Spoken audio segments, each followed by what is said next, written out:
النهاردة أنا جاي أشارك معاك برنامج أنا بستخدمه بقالي فترة، وصدقني مفيد بطريقة غبية. أنا مش عارف أنت تعرفه ولا لأ، ولكن جوجل أصبحت متاحة على ويندوز بطريقة مختلفة. يعني أنا عن نفسي مش عارف أقولك كمية المشاكل اللي حلتها من وراه، مش عارف أقولك قد إيه. هو حقيقي المساعد الذكي بتاعي. أنا عارف إن أنت ممكن تشوف إن الموضوع غريب شوية، ولكن هفهمك. جوجل أطلقت أداة اللي هي جوجل سيرج، أطلقت أداة اللي هي بتاعت جيميناي بس عندك على ويندوز، بمعنى ان هي زي الاندرويد بالظبط. انت عارف الاندرويد لما انت تيجي تفتحه وبعد كده تفعل عندك جيميناي والكلام ده كله، نفس الفكره ولكن على ويندوز. حرفيا انا بشارك مع الشاشه وبحل مشاكل فوريه. هو افهمك، انت لو جيت عندك دلوقتي على داونلود ديتس اب، تمام، ده عندك دلوقتي هو يعتبر ايه؟ الجيميناي عندك على ويندوز. ده الموقع الرسمي، هسيبه لك تحت في الوصف. تمام، انت تقدر هنا حرفيا تفتح اي حاجه، اي صوره، اي ملف، واللي هو الخاص بالجوجل لينس او عدسه جوجل، تفحص الشيء بتاعك او تشارك الشاشه وتساله بشكل فوري. خليني مثلا يا سيدي دلوقتي اديك مثال. انا بعد ما احمل البرنامج هنا عندي داونلود زي اب، وبعد ما احمله واثبته بالطريقه التقليديه هيفتح عندي بالشكل ده. ان انا اجي هنا عندي اللي هو الت سبيس، او ان انا اجي هنا عندي على صندوق البحث واكتب جوجل، كون ان هو بالفعل عندي موجود اسمه جوجل اب. دلوقتي انا فتحته عندي، تمام. طبعا اقدر ان انا افعله هنا عندي من اللي هو الستارت اب، تمام، زي ما انت شايف اللي هو الايه، اللي هو ده. اجي هنا عندي على جوجل وافعله بحيث اللي هو بالفعل يكون enable. اول لما يفتح اوتوماتيك معايا، يعني هو يفتح اوتوماتيك لما انا افتح الجهاز. فما قصدي ده فكرته، ده ديزينيبل، مش عارف ليه الصراحه مفتوح. دلوقتي لو انا جيت عملت الت سبيس هيفتح معايا بالشكل ده. اقدر ان انا بقى اساله على اي حاجه. يعني مثلا خلينا اديك مثال، هفتح دلوقتي عندي السي ام دي واقول له تمام. دلوقتي انا ممكن ان انا اشارك معاه الشاشه بتاعت السي ام دي فقط. اجي مثلا هنا ادوس عندي شير سكرين، وادوس هنا عندي اختار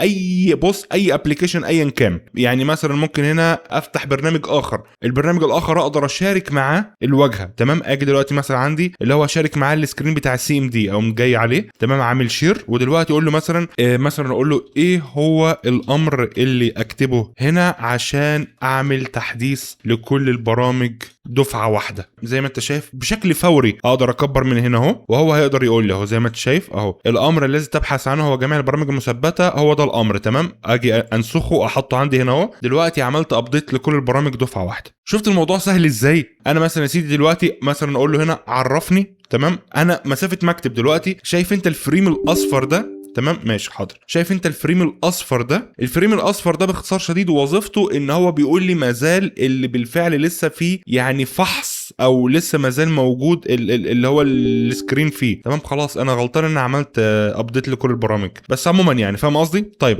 دلوقتي انا ممكن اقول له كالتالي، مثلا مسافه ما نكتب اي حاجه حرفيا بياخد شير، يعني بياخد سكرين بشكل مباشر. يعني مره تانية انا مثلا دلوقتي هكتب مثلا طيب دلوقتي افتراضا، يعني معلش هدوس هنا عندي هقول له دلوقتي طيب الشاشه حاليا فيها ايه. دلوقتي يقول لي والله الشاشه حاليا فيها كذا وكذا، حاليا عمليه تحديث البرامج وهكذا. طيب مثلا مسافه ما اكتب اي حاجه تاني، طب اعمل ايه دلوقتي؟ لو لاحظت تلاقي ان هو اخد سكرين شوت بشكل مباشر بدون اي تدخل منك. مسافه ما انت بتديله الامر او بتديله اول كلمه او اول حرف، هو اوتوماتيك بياخد سكرين شوت عشان يقدر يفهم انت عملت ايه. فحرفيا عايز اقول لك ان ده حل معايا مشاكل لا تتخيلها. ان انا بالفعل ما بقتش، يعني بص، الاول لما كنت بحس بموضوع معقد شويه، مثلا لو في حاجه مش فاهمها كنت بروح اشوف فيديوهات على اليوتيوب. دلوقتي لا يا معلم، انا حرفيا بديله سكرين شوت وافهم منه الليله كلها وانفذها وانا قاعد باستخدام جوجل لينس او جوجل اب ده اللي انا وريته لك عندك على ويندوز. وكمان اقدر ان انا ابحث هنا عندي في اللي هو كان بحث ويب زي ما انت شايف، وعندك هنا البرودكت اللي انا اسمع معلش لو فتح عندي الصفحه، وعندي حرفيا حاجات تانية كتير، اباوت ايمج وفيدباك وحاجات كتيره. اقدر ان انا هنا ادوس عندي على جوجل لينس، تمام، وانسخ مثلا صوره اي حاجه زي ما انت شايف، اعمل سكرين شوت وهو اوتوماتيك هيرفع ويقول لي ده عباره عن ايه، او ان انا اقول له والله انا عايز اعمل كذا كذا كذا. اقدر اتواصل معاه عن طريق الميكروفون، واقدر كمان ان انا ارفع صور وارفع ملفات وارفع واعمل كمان عليه صور بنانا. وكمان اقدر اختار عندي البرو اللي هو مثلا الفاست والبرو. هو حقيقي عظيم، برنامج عظيم جدا. انا لو حبيت اعمل دردشه جديده هدوس هنا اهو. طيب انا افرض مثلا يا سيدي قفلت ودلوقتي عايز ان انا اسال على حاجه بسرعه او احل حاجه بسرعه، الاختصار بتاعه الت سبيس يفتح معاك. تسال ازاي مثلا اقول له ايه، مثلا ازاي اعرف البطيخه حمراء مسكره. انا بالفعل سالته عن الموضوع ده، ازاي اعرف البطيخه حمراء ولا لا. بالفعل صورت معاه قبل كده، جاب لي هنا الهيستوري زي ما انت شايف تمام للمحادثات السابقه. مثلا ام كلاله ولدت، يلا نروح لها ناخد موز وبندق نروح نبارك لها، طلع صايع كمان اهو زي ما انت شايف. ممتاز جدا، تقدر تساله على اي حاجه تدردش معاه بتاع. وعندك هنا الفيديوز افتراضا هيفتح معاك الفيديوز، وكمان هيفتح معاك الصور وكل حاجه المور. ممتاز. انا عن نفسي لو في حاجه مش فاهمها في برنامج محتاج اعرف عنها حاجه، على طول بعمل له